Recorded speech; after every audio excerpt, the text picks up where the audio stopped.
This month I learned that apparently my content creator overlords have decided, well, I am not worthy. But you know who is worthy? You guys. So we're going to go ahead and do our wrap up as per usual. Let's talk about February of 2022.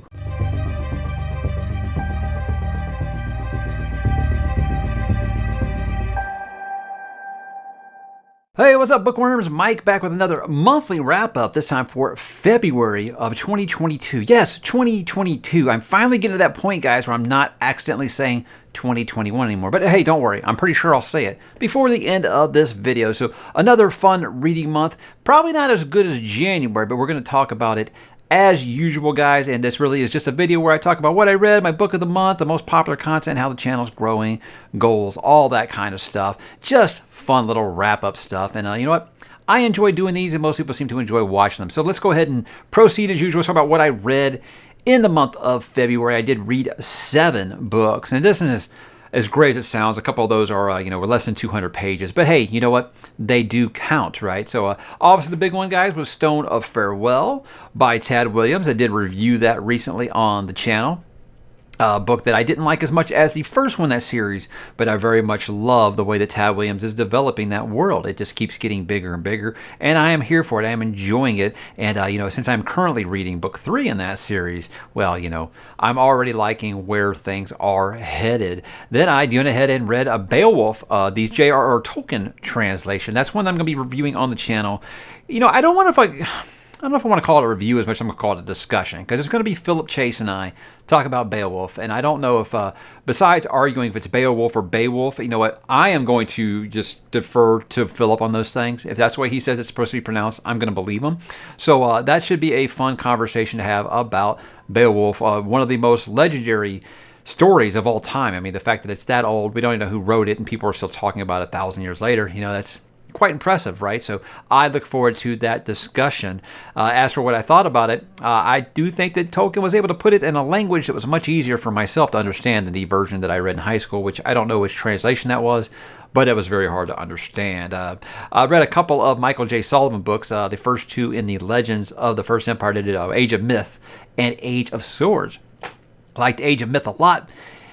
Age of Swords was almost kind of like, I hate to say it, like The Last Jedi, where it kind of took a lot of the things I liked about the first one and kind of threw them in the garbage. I didn't really like that very much, but again, I'm only 1/3 of the way through that story, so I'm not passing judgment yet. But there were some definite decisions in book 2 that I just didn't really care for that much. But again, there's time to right the ship, and I think that Michael J. Sullivan has earned my trust at this point as an author, that I believe he knows where he's going with all these things, and he's going to go there in a satisfying way. At least that is the hope. Then I got back to my Crouch potatoes, guys, with Blake Crouch with Abandon, which, again, this is just, it's going to seem like this is kind of a theme this month. Kind of ho-hum. Look, Blake Crouch just set the bar so high for me. Recursion was awesome. Dark Matter was awesome. The Wayward Pines trilogy was terrific. So, when you start going backward in an author's catalog, you're going to start being like, okay, well, they don't get better as it goes backwards usually. I mean, well, some cases it does, but Blake Crouch, definitely not. Look, Abandon was a fine book. I think the bar had just been set way too high with those other 5 books to where it was just decent. It's just decent. Usually a Blake Crouch book will stick in my head for at least a few days or a week afterwards, and this one, like literally 5 minutes after I was done, I was on to the next thing. Something that has stuck in my head, of course, is A Princess of Mars by Edgar Rice Burroughs. This is book number 1 in Barsoom, a.k.a. John Carter of Mars. And guys, this is a classic. Like, I don't rate books on Goodreads anymore because all it comes down to is what star rating you gave it. Well, look, no apology. I gave this 5 stars. I think that this book was absolutely amazing. This is a reread. I did read it when I was a teenager, and I feel like, your brain's much more advanced at this age. You can appreciate things even more, and I have. And I think that I didn't appreciate just how ahead of his time Edgar Rice Burroughs was the first time I read that. And the comparison I keep making is you got to realize the stuff that he's writing about in there. We are 10 years removed from discovering flight as a species, and this guy's writing about airships and space battles in 1913. This is incredible. The stuff that he's writing about is just amazing. And you know what? There's a lot of stuff where you can look at that and be like, yeah, oh, that's just hilarious. It's charming, but it's hilarious, about what we knew about later. I think that he's really not that far off on a lot of his science. It's really cool. So, look, guys, that is a story that influenced Superman, It influenced Star Wars. It influenced Dune. It influenced Avatar. It's one of the most influential sci-fi stories of all time. And I'm here to tell you guys it holds up. And Edgar Rice Burroughs is someone I'm absolutely going to continue with. I am not done with it yet, so I'm not going to put it on this list, but I started Gods of Mars right after because I am not done by far with Barsoom or talk about it. I even picked up some Tarzan. I was so excited about it because I want more Edgar Rice Burroughs. So we'll be seeing more of that here in the future. And then the last one, guys, this was supposed to be for March, but I went ahead and got it in this month. This was Casino Royale by Ian Fleming. I'm a huge James Bond fan of the movies, but I've never actually read any of the books. I mean, I have read like one. I just can't even remember which one it was. It was just a random one. I know it wasn't this one, but I want to read them, all in order now and just kind of see if they can match up to what I've always liked about the movies. I'm pretty sure I'm going to enjoy it because this first book, I had a pretty good time with it. So that was the 7 books for this month, guys. But now it's time to talk about my book of the month for February. I actually really wrestled with this one, guys, because it's kind of like I liked Age of Myth. I didn't love it. Age of Swords kind of left a bad taste in my mouth, so I wasn't going to go there. I don't count rereads, so I can't count A Princess of Mars, which would absolutely be it if I could. And I can't count Beowulf, because even though it's a different translation, I have read that story. So it comes down to Stone of Farewell. Am I going to have another Tad Williams book this month? I had the Dragon Boat Chair for January, and then we got Casino Royale, maybe, and then we got Abandoned by Blake Crouch, which I just kind of said I was ho-hum on. So to me, guys, this is an easy pick. I got to go with Casino Royale by Ian Fleming. Now, guys, I did do what I call a 3-minute book review on TikTok, and I know you're like, wait, what? I will talk about that more on my weekly update about why I did that on TikTok. I will talk more about that then. But I guess it was people who were very upset that I did it on there. Look, it's again, I'll talk about it in the weekly update. But what I'll say here that I kind of said there is I was kind of satisfied with this book because I'd always been told that the James Bond movies are pretty much Ian Fleming in name only. They take the title of the book, but the movies have nothing to do with the book. I was surprised how well the Casino Royale movie from 2006 really did follow this book up to and including that famous torture scene. And, the stuff with Vesper, all that. There's some dialogue that's ripped straight from it. So I was really impressed with it, and I'm really amazed at how much of a descriptive writer that Ian Fleming is. He describes food, he describes drink really, really well. He describes sex really good. I think the joke was that it felt like George R. R. Martin writing a spy series because he's talking about food, drink, and sex, which George R. R. Martin excels at. But it was really impressive. I really was not expecting that with him. It was going to be just kind of a pulpy, action-packed, thriller. And it does have those things in it. But he's very, very descriptive with the way that he writes, and I was very, very impressed with that. But I will tell you guys up front, if you are one of those who gets upset when you read books that are 70, 80, 100 years old, you're going to find some things that you're like, wow, yeah, it's going to make you uncomfortable a little bit because, let's be honest, James Bond is a male power fantasy. And when he has his little internal monologues, he can come off as quite chauvinistic. This was written in 1953, so obviously the world was in a different place then, but he does reference Vesper with the B word a few times, and he does also think at one point that, this is why she should stay home and let the man do the man's work. So, I mean, if those things are going to bother you, you might want to go ahead and skip it. But if you're like me and you're able to separate that stuff and be like, hey, product of its time, things were quite different in society in 1953, then hey, I think that you'll have a great time with it. So I haven't read a lot of spy thrillers. This is really my first foray into the kind of genre, so I don't really have much to compare it to, but I just know that I did enjoy it as a James Bond movie super fan, and I'm looking forward to continuing with Live and Let Die. I don't know about in March, kind of depends, because I got a heavy workload in March, but again, these are small books, 200 pages. I think they could be great comfort reads or palate cleansers between some of these epic fantasy books, and I am reading some epic ones in March, so I'm looking very much forward to continuing. And so book of the month for February is Casino Royale by Ian Fleming. Very excited to continue that series. So let's go ahead and talk about channel growth, guys. Now look, we did hit the 65,000 subscriber mark, so it's always a fun milestone to get to. It's kind of where the good news ends. This was a historically bad month for the channel. I did talk about it recently, so I'm not going to regurgitate it too much. But these are the worst numbers for me in over 2 years. It's quite crazy how this happened, which has kind of led me to believe that I've been the good old S-worded by our content creator overlords, as I keep joking about. because the data trends, guys, I study data, and these trends make no sense. How it just kind of just fell off of a cliff from out of nowhere. But again, let's go ahead and talk about the numbers here. I did talk about that in depth on the State of the Channel. If you guys want to get down to the nitty gritty of what I think is going on, 1,080 subscribers.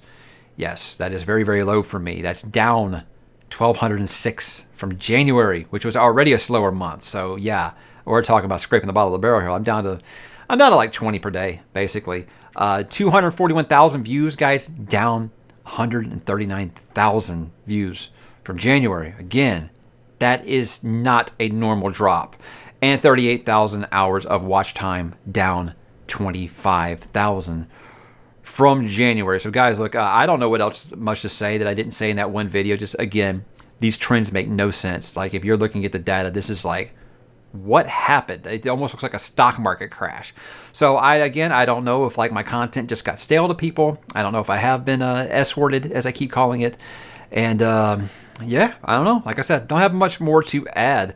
But if it's just that folks have moved on, hey, I can't say I don't understand. Look, guys, I'm always going to keep things fresh. I'm going to try new things, but I do have a format that I stick to, and I do plan to kind of stick to that. I'm not ever going to do the fancy editing. I'm never going to do like the funny jokes. I'm never going to dance for you. I know I started a TikTok account, but again, trust me, I'm not going to do anything silly like that. It's just in marketing, I'll try new things. But with this, guys, hey, it is what it is. If this is the new normal, again, like I said, I felt like I found my core audience. So if this is what it is going forward, great. That's great. I am fine with that. Let's go ahead and talk about the most popular content for February. And I did 17 videos in February, which, as you may know, is down from usual, as I did to go down to just 2 videos per week and a weekly update. So my book haul for January of 2022 was my most popular video. That's when you know it's a rough month, when none of your original stuff gets a lot of views. So 12,000 views on the book haul. People, they love some book hauls, and I understand. It's fun to talk about new books, and it's fun to see new books, and especially if it's ones that you're interested in buying yourself, see what they look like, because when you get like that description on Amazon and you see like the picture and you're like, oh, it looks great, and then it shows up and it's like this big, and the print's like messed up or the spine's goofy, so it's good to see those from other people who have bought them. Then, of course, the aforementioned State of the Channel, also 12,000 views, which is where I talk about making a decision to make less content, because I feel like our content creator overlords are punishing content creators lately for something. Again, I don't know if I was reported. I don't know what happened. But it was very demoralizing, because I feel like I've really busted my ass on this channel, and I've always followed the rules. I've never made waves. I've always done what they've asked me to do. I never even said the C word. I always referred to it as the virus that shall not be named. So I have no idea what happened. But I talk about it in depth in the State of the Channel there. And 10,000 views. This was 20 classic books that I still want to read. And, I've already kind of dipped into that with James Bond. I'm kind of, should I have James Bond on that? I don't know if I had James Bond on that. I think that was actually on my palate cleansers. No, this one, but I did have The Gods of Mars, which I am doing right now by Edgar Rice Burroughs. So I think that's fun, because, look, guys, I love classics. I didn't talk about them on the channel for a long time, because let's be honest, anytime you talk about anything that's over about 50 years old, it's going to be met with some backlash. But I finally just said, I don't care. Look, I love classic books, and I'm going to talk about them. And you know what I'm going to do? I'm going to do what I always do. I'm going to keep it about the books, and that is what I kind of did in that video. But lots of videos, or lots of suggestions that I got that I added into that video. And those are some books that I would definitely like to read. And I think Call of the Wild is one I'm going to move up really soon, because I really would like to do that one. 7,000 views, guys. My yes, I am going to finish Malazan eventually. This was just a quick little hit. I'm trying to do like, I am going down to the 2 videos a week, but I don't mind doing like a quick little 5-minute video or something once in a while to kind of just fill out the gaps there. And that was just because I wanted to address that I am taking a break on Malazan until I kind of get the passion back for it, because I felt like I was coming to the conclusion and I wasn't enjoying it very much, and I want to make sure that I enjoy that ride. I did the same thing with Wheel of Time, and Wheel of Time is now one of my favorite series ever. Taking that break helps, or recharge the batteries, clear the cache a little bit. It's kind of what I am doing there. mixed reaction. You can go into analytics and you can look at the people who click unsubscribe by watching that video, and I got a few off of that video, so that maybe didn't help my subscriber count this month. But yeah, there's some people who were here just for the Malazan stuff, so if I'm not going to be doing that, I understand. If they felt like they had to bail, I wonder if the manga people are going to eventually do that, because it's been like 8 months since I did my last Berserk review. I don't know. The good and the bad of Red Rising, 7,000 views. I love talking about Red Rising. I feel like it's a series that needs to be on more people's radars. So that's why I don't mind talking about it. But the good and the bad is one of those where it's a series that I love. And people think that I can't say anything bad about it. And I really kind of aim that towards people who are kind of fence sitters, I put it. You're kind of leaning, I think I want to read it, but I'm not sure. So I try to get out there to them. Look, here's the good stuff. If this is something you're looking for, yeah, read it. Here's the stuff that I say, man, maybe it isn't so good. Or if it's stuff that bothers you, and if that's stuff that's really going to bother you, maybe it's not the series for you. So I encourage everyone to try Red Rising, at least 2 books, guys, at least 2 books. And I talk about why in that video. And yeah, I need some new Red Rising soon, Mr. Brown. Please, I know Pierce Brown watches this channel. I mean, come on, he has to. He's got nothing better to do, like write book 6, right? But hey, that's one of those things where I'm like, look, take the time you need, get it right. Get it right. I'm excited to see the conclusion of that series. A couple of my favorites that didn't quite make the cut here. I did love talking about the Nevernight trilogy by Jay Kristoff. I think Jay Kristoff is an author I was completely wrong about. You know, I've read 4 of his books now, and I've had a blast the whole time. So, yeah, I enjoy talking about Nevernight. I think that Mia is one of the most awesome female protagonists I've ever read. She's like more twisted Buffy the Vampire Slayer or something for me. I love that character. I thought it was great, and I really did enjoy reading that trilogy all together in 1 month. And then my favorite animal companions, because animal companions are something that's always been important to me, and I think it's important to a lot of fantasy readers. You know, I think that you can take an animal companion and you can be like, okay, look, if the main character story dies, that's one thing, but you know, the dog or the wolf or whatever, the bird must be protected. That's kind of what that video is about. This animal companions that captured my heart over the years and some of my most favorites. And I've already, you know, thought of some that I missed. You know, Kojak from The Stand, Woola from John Carter. There's lots that I forgot about to put on there. But hey, when you do these things just off of memory, that's going to happen sometime. But I had a great time with that video, even if it didn't get quite the traffic that I hoped it did. Speaking of not getting the traffic, let's talk about my flop of the month. Now, my flop of the month, that's obviously just the video that I made that got the least amount of views. I don't count off the books, and I don't count weekly updates for things like that. So this one was my Book of Boba Fett Season 1 review and discussion with Christopher Rocchio. Now, look, anytime I get a chance to speak with a major published author, I'm going to cherish that. And speaking with Christopher Rocchio about something we're both passionate about, like Star Wars, was a treat for me. So I'm not going to look too much into this one. Look, I understand people hadn't watched it. What are they going to watch a review discussion for it for? I get it. So I'm not going to hold that one against myself. Now, you know, if you know, that had been like Nevernight trilogy or something, I'd been like, that sucks, you know. But again, with the conversation, it's an hour long. I get people don't have that kind of time. So I'm not going to look too much into that one. And again, anytime I got a chance to talk to Mr. Rocchio, who's got a new book coming out soon, guys, pre-order it. Yeah, I would do that every single time, especially when it's talking about Star Wars, you know, the universe that I've spent the most time in through my life. Let's talk about some channel goals for March as we wrap things up here, guys. Look, I want to say that I hope that this isn't the new normal. I hope that you know, I kind of look back through the history and it's like February last year wasn't this bad, but it was kind of a slow month too. So I'm hoping it's that, and I haven't been escorted. Look, if I am in the content creator overlord's doghouse, I hope it doesn't last forever. I hope it's not permanent. I hope that I'm able to get out of that. And people ask why that matters, guys. Look, I love to reach new audiences. I love to meet new people. I love to encourage new people to read. You know, I get so many messages about, I was done reading until I found your channel, and now I've, you know, spent like $300 on books, you know, and I'm like, you're welcome, you know. But I love to meet new people. You know, I think of some of the people that I've formed real friendships off of the Discord that I have, and I would love to keep adding to that. I would love to keep meeting new people, talk about these books that I love with. So that's what it's really about for me, guys. I have a real job. I have a career.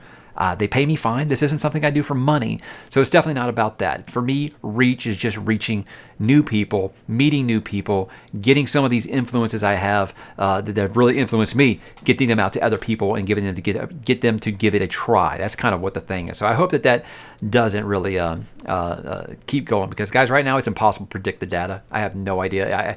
I keep thinking, okay, well, geez, there's got to be a floor for this fall, right? But it doesn't look like it. So who knows? Who knows? Next month I might be telling you I got 200 subscribers for March. Who knows? We shall see what happens. But yeah, like I said, it's just kind of impossible to predict right now, because you just look at the last 2 years and it's like I've never seen anything like this. So it's really, really weird. But I continued that Memory Sorrow and Thorn read along with the group, which is going great. The conversation is awesome for that.